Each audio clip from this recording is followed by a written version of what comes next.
Hammaga salom. Salom. Hello. Hello. Sizlar Kamol English kanalidasizlar. Va bugun biz sizlar bilan bu videoda kardiolog qabulidagi qanday vaziyat paydo bo'ladi, qanday savollar, qanday javoblar bemor va shifokor o'rtasida bo'ladigan o'sha hamma savol javoblarni o'rganib chiqamiz. Qani, ketdik. Let's get started. Bugun meni yordamchim Mazinaxon bizga yordam beradilar. Men shifokor rolida chiqaman, Mazinaxon bemor rolida chiqadi. Qanday shifokor bo'lib chiqman, e'tiboringlarchi, kommentariyada yozib olinglarchi. Yoqyaptimi bunaqa shifokor? Shunaqa shifokorga kelib, qabuliga kelib, o'zini shikoyatlarini aytishlaring kelyaptimi yo yo'qmi? Endi birinchidan shifokorga bormanglar, hech qachon ishlaring tushmasin. Ammo lekin endi bu hazil edi. Endi kelinglar boshlaymiz. Mana bemor xonamga kirdi va suhbatni boshlaymiz. Yaxshimisiz? Salom. Nima shikoyatlaringiz bor? Hello. What complaints do you have? Complaint degani shikoyat. Hello, doctor. I want to get examined and I often have heartaches and breathlessness. Mana qaranglar, qanaqa gaplarni gapirdilar. I want to get examined. Men ko'ruvdan o'tmoqchiman. Va qanaqa shikoyatlari bor ekan?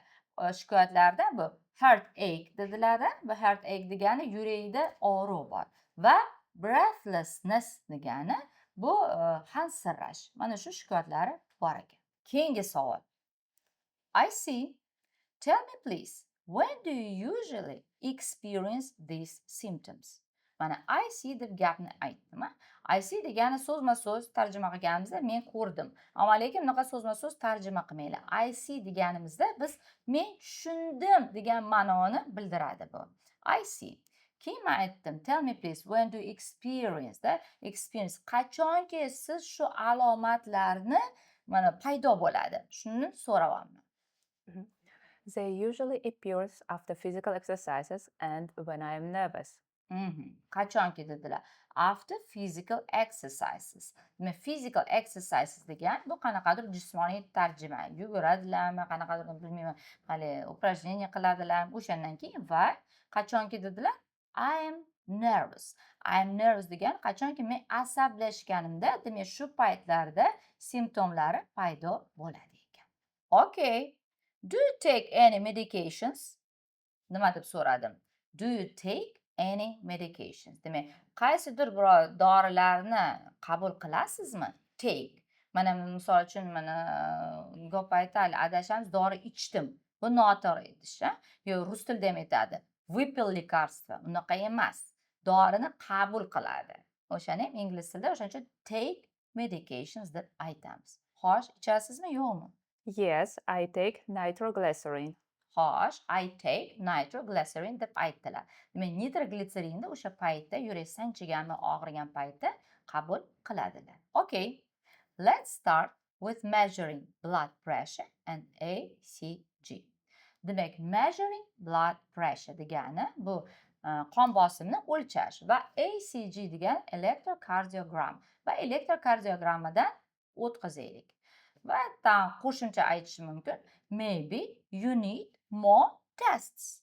Maybe you need degani balkim sizga boshqa qanaqadir tahlillar need kerak deb aytyapman-da. Nima uchun? To reveal the cause of the pain. Reveal degani shu the cause of the pain, shu og'riqni sababini bilish uchun dedim. Sizga balkim boshqa testlar ham shart. Okay, doctor, I'm ready to have all necessary tests to clarify the cause of my conditions. Qarang, mana nima gaplar? Okay, I'm ready deyaptilar. Ha, doktor, men shifokor, men tayyorman. Nimaga tayyor ekanlar? To take all necessary tests. Nima degani? Shu hamma o'sha tahlillardan o'tishga men tayyorman. To reveal, aytganimdek, the cause of the pain or the cause of the condition. Shu sababni, holatimiz sababini bilish uchun hamma analizlarga, hamma tekshiruvlarga tayyorman. Juda ham yaxshi. Mana shu gapni yodlab olsalaring, juda ham oson bo'ladi bemor bilan gaplashganlaringda. What is your normal blood pressure? Normal blood pressure degani odatdagi qon bosimingiz qancha deb so'rayapman. Xo'sh, My regular blood pressure is 120/80. Aha, bu kishimi demak odatdagi qon bosimlari 120 ga 80 ekan. Prям kosmonavtlarni qon bosimidagi ekan. Your pulse is 100 per minute.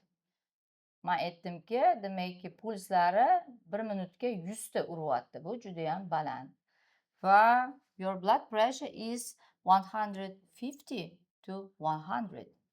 Davleniyalari, qon bosimlari 150 ga 100 ga oshib ketibdi. Eslaringizda bo'lsa 120 ga 80 edi. Mana hozir o'lchaganimdan keyin 120 ga 100 ekan. Your blood pressure is high deymiz. Sizni qon bosimingiz baland. We will hospitalize you. Biz sizni hospitalize degani больницаga yotqazamiz. Va and prescribe you more tests. Va sizga tag'in boshqa testlarni yozamiz. Nima uchun? Hamma sababni bilish uchun. To reveal the cause of your condition. Thank you, doctor. Thank you, doctor degan minnatdorchiliklarni bildirdilar.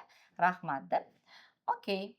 I will inform you as soon as possible. Mana as soon as possible degan demak qancha tez qo'limdan kelgancha sizni tez inform you informatsiya beraman nima to'g'risida about your tests. Sizni tahlillaringiz o'sha rezultatini tez siz uchun men harakat qilaman. Hello, what complaints do you have? Salom, qanday shikoyatlaringiz bor? Hello, doctor. I have pain in my chest and it irradiates to my left arm and shoulder. Aha, qarang. Bu kishimi demak pain in the chest.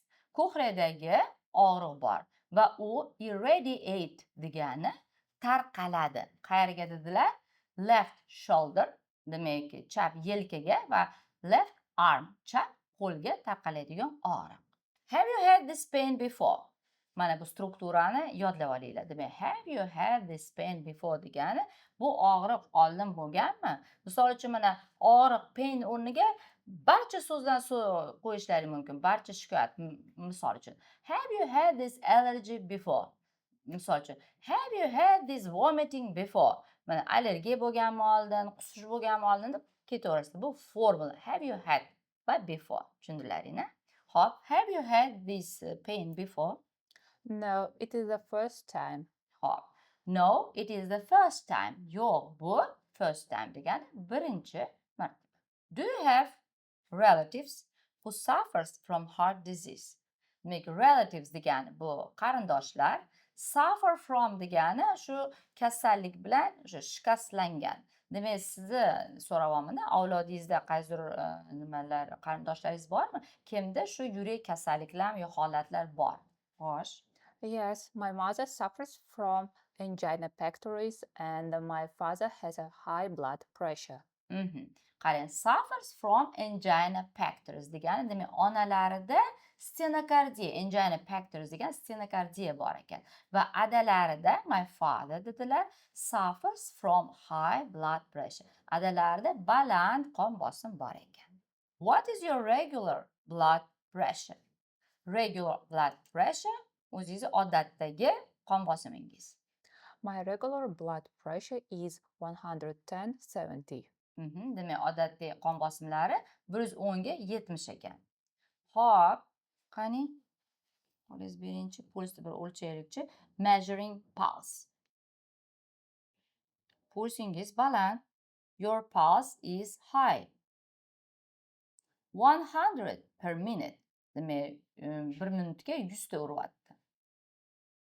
Endi qon bosimini ham o'lchadim. Qon bosimlari ham baland. Qon bosimingiz baland 150 ga 100.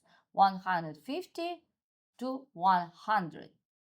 Endi biz sizni hozir dori beramiz. I will give you hypertensiveness.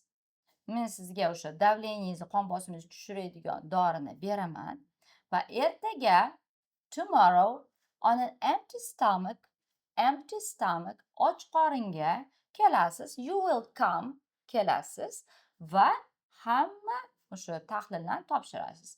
And you will pass all necessary tests. All necessary tests hamma kerakli, demak o'sha tahlillarni pass degani topshiradilar. Everything is clear. Mana zo'r gap. Everything is clear degani hamma narsa tushunarlimi? Agar mana misol uchun faqat shifokor ko'rigida emas, barcha joylarda misol uchun odamga tushuntirdingiz, keyin mana javobni bilish uchun so'rashingiz mumkin. Is everything clear? Hamma narsani tushundingizmi? Tushundingizmi? Yes, doctor. Ha, hamma narsani tushunibdilar. Bo'lmasa, biz siz bilan ertaga ko'rishamiz. See you tomorrow.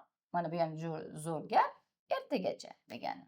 Bye, doctor. Thank you so much. Bye doctor. Thank you so much. Mana xayrlashib ketdilar. Mana biz sizlar bilan hozir ikkita mana shifokor ko'rigidagi, kardiolog ko'rigidagi shunaqa nimalarni, vaziyatlarni o'rganib chiqdik. Agarda sizlarga qiziqarli bo'lgan bo'lsa, agarda mana shuni juda ham biz mana yordamchim bilan harakatimizni qildik, yordam bergan bo'lsak, juda ham xursandmiz. Agarda hali yozilmagan bo'lsalaring, meni kanalimga yozilinglar. Iltimos, bu yerda juda ham qiziqarli informatsiyaga nima bo'lasizlar, ega bo'lasizlar. Learn English with Kamala English. Xayr. Bye. Bye.